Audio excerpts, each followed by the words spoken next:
Whoa, wait a minute. I'm not here to quit drinking. I'm perfectly happy with my alcohol consumption. I've been drinking 38 years and I have no intention to quit. Finally, they cut me loose at 17, gave me a diploma and said, don't come back. There's nothing like sparring. There's nothing that brings you so in the moment. If you can scrub away all the anxiety and everything else that we have that's just kind of layered up on top of us, once you clean that slate, you're left with happiness. And that's what we're trying to show. Wherever you are in life and whatever you've been through, it has nothing to do with where you're going. Past has no bearing on your future, and you're free to change the direction you're headed at any time you want.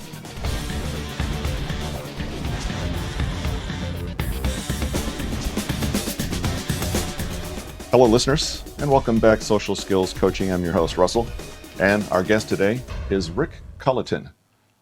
Rick is an entrepreneur, an author, and a mindfulness advocate. You have a book already out. Tell us about that. Well, my first book is Messed Up Like You. It's a story that's framed around me getting my pilot's license, which was a pretty unusual thing to happen in the first place. It's got some great stories in it, and it's inspirational probably to anybody who's trying to get by with ADHD. So tell us what ADHD is, and let's start with as a child, because I don't think we have a real understanding of some of the struggles that diagnosis brings to children and their development. When I was a child, they were all over the place. Should we medicate them? Should we not medicate them? Put them in a special room.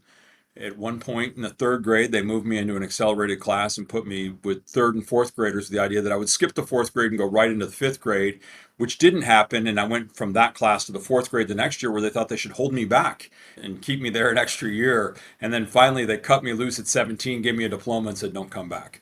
And so it was a bit of a roller coaster ride. And, again, I didn't really see, I had a problem learning. I knew that I was all over the place, but as a kid, you didn't know that everybody else wasn't too. So it didn't really seem to me to be unusual. You are an entrepreneur. You have several businesses in several countries, it sounds like. I do. Are they related? Are they a wide variety of things? It sounds like you dabble into a lot of different areas. Not very similar at all. And I deliberately look for things that are, I suppose, different challenges to keep me entertained, prevent the boredom. But the oldest company I have is about 28 years old now, and it's based in Texas. We sell refurbished computer equipment, a place called discountelectronics.com. And over the last 20 years or so, I've been investing in real estate and opened a company in Austin that does primarily purchases real estate, fixes it up, rents it out, commercial, residential, multifamily, single family. We've expanded that into Colorado and a little bit into Costa Rica, where I got into the hotel business. Started with vacation rentals down there that I'd moved an operation from the States into Costa Rica, and then later changed the building type from homes and apartments and such into hotels. I enjoy working, so it's a labor of love. I have great people, and I couldn't do this without them. That's a big part of being successful, is to have the right team. We've got some of the most fantastic people, both in the United States and in Costa Rica. The folks I work with at Discount Electronics, many of them have been there decades. We're a family. It's a small company, 30 employees. We've all worked together for a long time, and I think we all enjoy our jobs very much. I've still got one employee who's about to hit the 10-year mark down there. The hotel manager has been there since the day we opened up. One of the hotels is on the beach. It's a beautiful spot to be. I'm not such an awful boss. They've got a pretty good job, and they enjoy life down there. And then the real estate company is more of an on-demand type thing, where we have tenants. We manage a lot of that with software, and then when we need people, we sub out. We have regulars that we sub to all the time. One who used to be an employee who now is a subcontractor that just does his own thing and works for me and a variety of other people. But that's pretty much my work. My email is very interesting. WhatsApp, you never know what's coming in. You open that phone up and you don't know what language it's going to be in, and you have absolutely no idea what it's going to be about. But I guarantee every morning it's interesting. How do you go about building that team? What do you look for? Expand on that. And then when you have a team together, obviously you're doing some things very right that keeps that team together. Can you talk to both points? Well, when it comes to hiring, I really look for self-motivated people. I am not an over-the-shoulder kind of boss. I don't know where anybody is. I don't know what time they come to work, when they go home, or where they're working from. And for that, it just requires somebody that's got self-discipline, that knows how to get the job done. I don't care if you work 4 hours or 12 hours. I prefer you don't have to work 12 hours. And it's just a matter of getting the job done, you figuring out how to do it and getting results. The hotel's a little bit different in that, we have places there where people need to be. Somebody's got to be sitting at reception, so there's a schedule and they need to be there to check people in. And it's a little bit different hiring there because you need somebody bilingual and there's a lot of other requirements. But Discount Electronics, and most of the folks that have been there a long time, have had varied positions. They'll come in the door as one thing. One of my favorite stories is a guy that we hired out of the Home Depot to lay bricks at the construction of a new store back in 2010 or 2011. And when we finished up, I gave everybody a little bit extra money, thanked them for the work, and said goodbye. And the next day I came in when the store opened, and he was there. And I said, well, Fernando, what are you doing here? We're done. And he goes, no, I'm going to work. And I'm like, well, I don't have any work for you. And he goes, I'll do whatever you need. I'm like, well, I don't need anything. He goes, you got this store. Somebody's got to work here, right? And he barely spoke English at the time. I'm like, I'll find something for you for now, but you need to find a job. It's now 2025. That was 2010. He is our number one computer technician. Wow. He's never left. I got married, had some kids, and has turned out to be quite the employee. Your bio talked about a journey through ADHD, which we've talked about, and then it mentions a phrase I've not seen before, accidental sobriety. What does that refer to? That's an interesting story. I was on a path. I was having a lot of anxiety, which I think is pretty typical for entrepreneurs. And sometimes we don't even realize how much we're living with. And mine had gotten to the point where I'd wake up in the morning trembling, like literally shaking in bed, and have to get out of bed quickly because it was just going to get worse. When I'd stop and think about what was causing the problem, I really couldn't get to it. There were acute things every single day. It was something different, or sometimes it would be the same things. It could be money, it could be this, it could be that. And you'd see a recurring theme. That once this problem left my mind, another one filled it. And I knew that these weren't really problems of the severity that I was giving them credit for. And I received an email one day from a woman by the name of Julie Hutchinson. It read, "Would you like to wake up happy?" And then the email proceeded to sound like she'd been peering through the windows and watching me because it was just very spot on. And I showed it to my wife and I said, this is just kind of crazy. And so I responded to the email. It turns out that Julie was a family member of some people that I knew very well. Two of her family members had worked for me. One of them, her niece and I had worked together very closely and had traveled together. And so that there was a little bit of trust there. And I started a course that she took called Core Performance. And I was tricked a little bit, maybe out of my own naivety in a few ways. But the first one was that we started breathing exercises, which is a meditation practice that I still use every day. I do the same meditation that we learned back then, did it today, and I'll do it tomorrow. And during this process, as we were getting in here through this, she told me about a month in, she said, Rick, you're going to find when this anxiety leaves and you get all of this under control, you're probably not even going to need the alcohol anymore. And I said, whoa, wait a minute. I'm not here to quit drinking. I'm perfectly happy with my alcohol consumption. I've been drinking 38 years and I have no intention to quit. And a couple months went by and I was in Manhattan in my apartment one day and had gone to see an old friend. I bought a bunch of beer that morning and I loved IPA. Still do. I just drink it with the non-alcoholic version now. And I bought some pretty expensive beer down the street from my apartment, brought it back, put it in the fridge, walked around town most of the day, and came back at about 5 o'clock and threw it and all the rest of the alcohol down the trash chute from the 45th floor. It hit the bottom and I never had a drink again. I'm still not 100% Wow. sure what caused that to be the day. I mean, it was something I contemplated before. I always thought, one day when the doctor tells me that my liver is going to jump out of my body or something, that I would quit. I drank every single day of my life for 38 years, except for 2 days when I took my son on a Boy Scout camp out. So it was a pretty major change. You now help others find true and lasting happiness. Does that relate to another entrepreneurial adventure you have going? Is that personal relationships? Are you a coach or a The counselor? primary means of doing that right now is through the second book. You can find out more about that one at mymorningstack.com. But I took the meditation exercise that I did, and when I found that was doing so much good, and then when I did it in the day seemed to really matter, and I learned Within a couple months, that the earlier in the day I did it, the better off I was. That became one of the first things I did.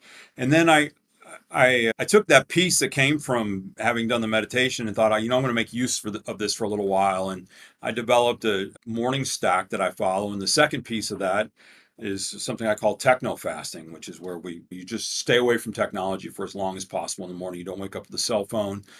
But this is where we're going with this, is to try to help people build their own morning stack and find that comfort zone, that peace that can be there. I believe that we're all happy and peaceful if you can scrub away all the anxiety and everything else that we have that's just kind of layered up on top of us. Once you clean that slate, you're left with happiness. And that's what we're trying to show, is that, you can get to this with just a little bit of work. But it's a continuing effort. It's not the gym. You can't go to the gym for a month every other day and get done at the end of 30 days and go, look, I'm strong and fit and I'm going to be great for the rest of my life.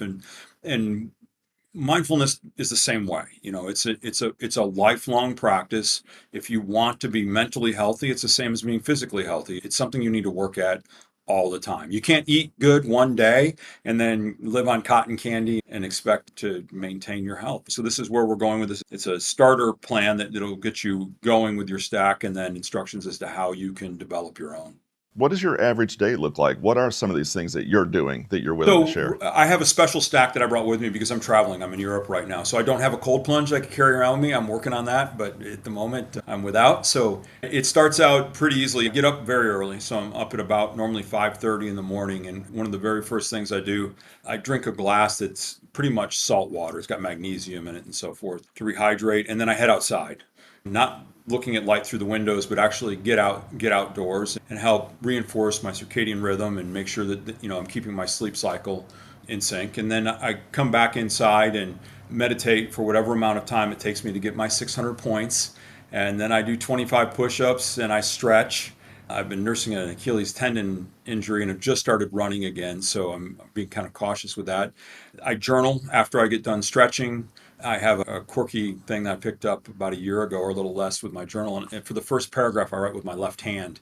It's a neuroplasticity trick that, on top of keeping all the neurons firing in my brain enough, I've learned to write pretty well with my left hand, even in cursive. I'm impressed. I've even impressed myself.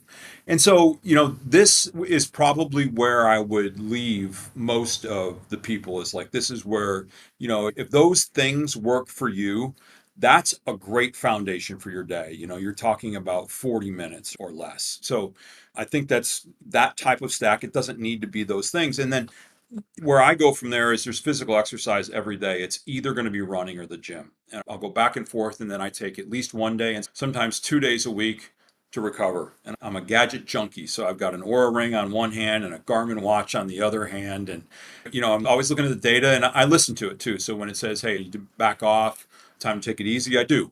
I learned just recently how important the recovery part was. I was always go, go, go, go, go, ignore, they're not talking to me when they say slow down. So I was pushing it, and I started to see some data signs that looked really bad.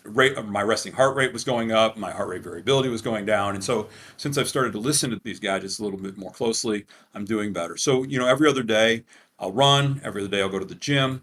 And then once I finish that routine, it's then my workday really starts. So when I get that stuff out of the way, that's when I go and get on the computer. And one thing I left out in that whole routine is the techno fasting, and that, I stay away from the phone. So my phone stays and do not disturb all the time, every day, all day, but I do need to use it in the morning for the meditation.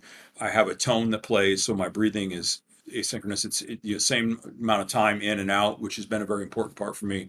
So I do need that gadget for that part, but I don't use it for anything else. When I'm done with the meditation, I put it down, and then it's usually at least 2 hours before I pick something up electronic or turn on anything where you've got any screen or any even audible. I don't even let the news play in the background or anything. Sleep's an incredibly important part of the day. We can't even talk about a morning stack if you haven't had a good night's sleep. There's no point at all. Sometimes I'm just in it. I go out and see the sun when it's setting as well as when it's rising. So you get some of that light at sunset. It doesn't mean right at sunset, but it's really important to send that signal to your brain that this is the end of the day, especially for someone who moves around. And it's not just about going from the States to Europe, but when I moved from Colorado to New York, that 2 hours difference, it's really important that I get reset, stay reset. And then, if I need to at night, I use this little electronic gadget that makes you drowsy. It's got damp sponges you put on your temples. It's called TDCS, transcranial something. Anyway, that along with binaural beats, and I can knock myself out in seconds. Literally, I mean, literally, it's probably 5 minutes with that stuff, and I'm out. I fought Taekwondo for a decade. I have put my body through some stuff, and that cold plunge makes me pain free. I forget about the endorphin release or the weight loss Really? or the mental. I am pain free, and it's without it. It came back quick. I think it was day 7 without a cold plunge. Like here it comes, and the same pain that I've probably been living with for decades in my shoulders and neck didn't bother me that much then because I was accustomed to it. When it came after I've had relief for a while and it comes back, it's just a reinforcer. And the lesson behind all that is that, once you learn the benefits to these things, to eating healthy, to going to the gym, to getting enough sleep, it's not hard to stay focused on them because it just, do you want a great life? You want to be happy and healthy, or do you not? That's your choice. When you're building your morning stack, if you get one or two habits and then you build, do you find it to be cumulative, something that you work on over a period of time and it becomes a big part? Or did you jump into a large part of it and just maybe expand a No, little it, bit from it there? definitely is something that I had to work on. And like I say, I'm no different than anybody else. The meditation was on my list to do. And in the beginning, it didn't get done in the morning. And it was oftentimes anxiety causing because it was on my list of things to do. And here it is 5 o'clock and it hasn't been done yet, especially when I was still drinking and 6 o'clock is right around the corner. So, that was a big, I would do it, but it would be late in the day. And it didn't have quite the same effect. I would find that I wasn't getting the score that I needed. I wasn't getting the relief from the anxiety that I had gotten at other times. And then if we had a scheduled class or a meeting and I was doing it earlier in the day, I felt better. I didn't jump into it at all. I had no morning routine whatsoever other than wiping off my hangover and heading for the espresso machine. And what was the first thing that you started that started building your stack? The very first thing that I did for my stack was push ups. And I don't even remember where that started. Probably inspired by somebody watching some YouTube video. Almost immediately, within a couple days of starting with the push ups, I went into stretching just because I was having so many flexibility issues all the way around. Later on, when I was having problems with my Achilles, they reinforced that thought with, I don't really have an Achilles tendon injury. It's the upper chain is just so tight. I was somebody who just went to the gym and just lifted all the time and didn't pay much attention to anything else other than that. So that was the next thing. It was push-ups and stretching, and then I don't even remember what got put in there next. The abbreviated version of techno fasting came on pretty quickly. I knew the phone and the computer were big triggers for me. I would use them all day long to aggravate myself looking at things that I shouldn't be looking at, whether they were sales numbers or stock quotes. It's crazy how self-destructive you can become with something like that. Your body's doing something that is going to do all the wrong things, just screw up your endocrine system and send all these signals that you don't want, yet you do it anyway. It's like putting your hand on a hot stove. Life is one big lesson, and if you're willing to pay attention and learn along the way, life becomes so much better. I think when I was a young man, I looked to old age. What now where I am is what I thought was old age, to be something to dread and fear. And I'm so much happier today than I ever was in life. And it's because I've learned the way. As you're going through life, you pay attention to what makes you feel good and what you should do, what you shouldn't do, and then act accordingly. And it's a great lesson. It's something that's just very, very enjoyable.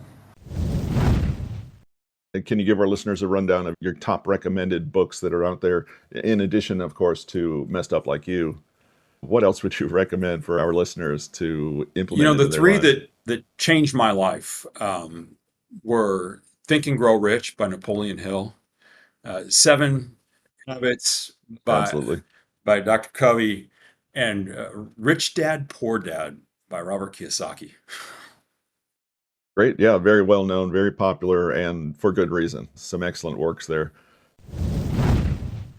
One thing that I'd like to finish with is that wherever you are in life and whatever you've been through, it has nothing to do with where you're going. past has no bearing on your future, and you're free to Mm. change the direction you're headed at any time you want.